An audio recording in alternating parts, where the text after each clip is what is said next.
itu berarti 60 harapan, 60 titik harapan, 60 titik peluang untuk sukses. Ya, sehingga dengan demikian maka dia menghargai waktu.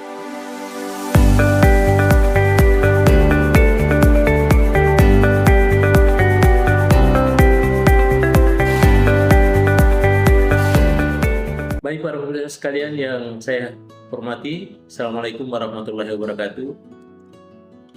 Terima kasih para pemirsaku karena selalu menanti untuk mengamati salah satu channel YouTube kita, Mr. Koronis. Komunikasi romantis dan humanis. Baik para pemirsa sekalian dimanapun berada, tentu hari ini saya sangat memahami bahwa kita dalam suasana pada sibuk tentunya. Ya, tentu kita disibukkan oleh suasana-suasana yang merupakan target keseharian kita. Ya, tentu saja kesibukan itu ada yang mengapresiasinya sebagai satu proses yang harus diselesaikan.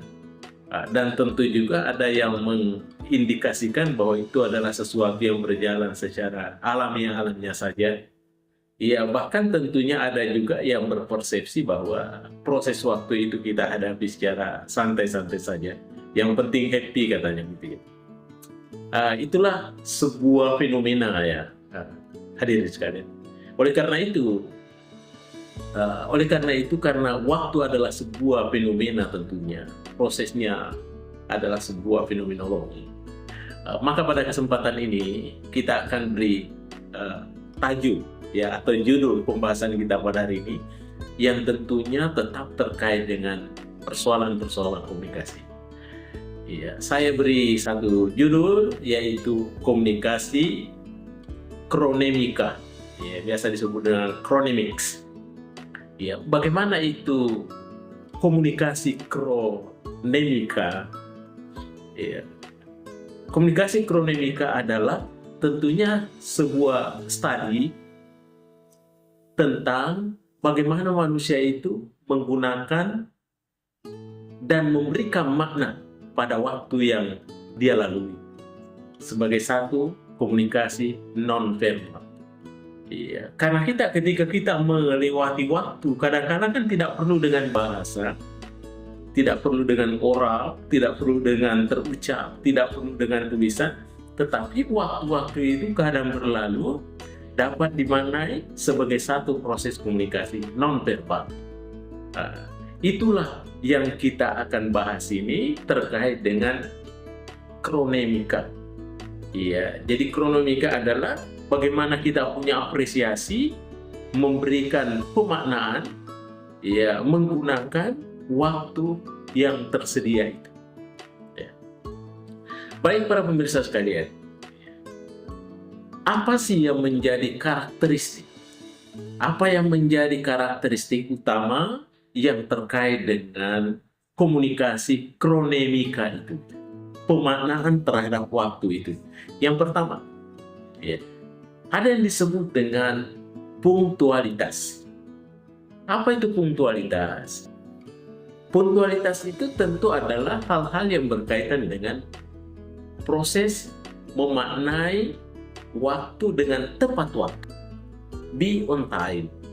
Ya, kita akan menyaksikan ya saudara-saudara kita dalam melakoni hidup keseharian kita. Ketika kita berinteraksi dengannya, tentu ada saja teman kita yang kadang-kala menghargai waktu, datang tepat waktu sesuai dengan harapan-harapan pemirsanya, sesuai dengan harapan-harapan lawan komunikasinya. Ya, datang dengan tepat waktu. Sehingga dengan demikian, inilah yang disebut dengan punktualitas. Begitu dia menghargainya waktu. Sehingga konsekuensinya adalah tentu ada saja sesuatu yang sifatnya kaku di dalamnya. Kenapa kaku? Kakunya itu karena dia harus tepat pada waktu. Tidak boleh terlambat sedikit pun. Iya, tetapi di dunia barat tentunya dan di adat ketimuran kita sebagian seperti Jepang umpama, yang mereka sangat menghargai dengan waktu. Ya, karena penggiat waktu katakan bahwa Nah, 1 detik waktu itu sama dengan setitik harapan. Jadi kalau 1 menit waktu itu berarti 60 harapan, 60 titik harapan, 60 titik peluang untuk sukses. Ya, sehingga dengan demikian maka dia menghargai waktu dengan tepat waktu. Itulah ciri yang pertama komunikasi kronemika terkait dengan ketepatan waktu. Kemudian yang kedua, orientasi waktu. Ya. Apa itu yang dimaksud dengan orientasi waktu? Orientasi waktu itu tentunya ada yang di sana disebut dengan monokronik, ada juga yang disebut dengan polikronik. Ya. Bagaimana itu monokronik? Ada yang beranggapan bahwa waktu itu adalah sesuatu yang sifatnya lurus-lurus saja gitu. Jadi kita ikuti saja alurnya gitu. Ya, itu yang berpandangan yang sifatnya monokronik. Bahwa waktu ini sederhana saja, lurus-lurus begitu, tidak perlu divariasikan. Ya. Sehingga dengan demikian, ya, karena orientasinya terhadap waktu, maka tadi itu dia tetap beradaptasi dengan waktu, kapan saja dan di mana saja. Tetapi hadirin sekalian, ada juga tentunya yang berpandangan kedua yang disebut dengan polikronik. Apa itu polikronik? Polikronik adalah tentu mereka yang berasumsi bahwa waktu itu adalah sesuatu yang fleksibel. Kita yang harus mendesainnya, ya, kita yang harus memperlakukannya, dan kita harus bijak memperlakukannya. Sehingga dengan demikian, target-target kita pun juga akan terpenuhi seiring dengan jalannya waktu, seiring dengan berprosesnya waktu, dengan sesuai dengan program-program kita. Sehingga dengan demikian, waktu di sini bukan dianggapnya sebagai sesuatu yang kaku, tetapi waktu ini dianggapnya sebagai satu peluang-peluang besar yang bisa kita nikmati secara bersama. Itu yang kedua. Kemudian yang ketiga, para pemirsa sekalian, dalam komunikasi kronemika ini ada yang juga disebut dengan durasi. Iya, durasi dan apresiasi terhadap waktu atau alokasi terhadap waktu. Bagaimana durasi terhadap waktu? Tentunya ketika kita melakukan proses komunikasi itu, kadang-kala kita berikan kesempatan kepada lawan bicara kita terlalu lama. Iya, bukan sesuatu yang kurang bagus, tetapi boleh jadi kita menghargai, gitu ya. Sehingga kita beri kesempatan dia tetap bicara saja, ya, dalam durasi lama, durasi waktu tertentu. Setelah itu baru kita menyambungnya. Itu yang ketiga, terkait dengan durasi dan alokasi waktu. Yang keempat, para pemirsa sekalian, ya, ada yang disebut dengan memaknai waktu, waktu tunggu.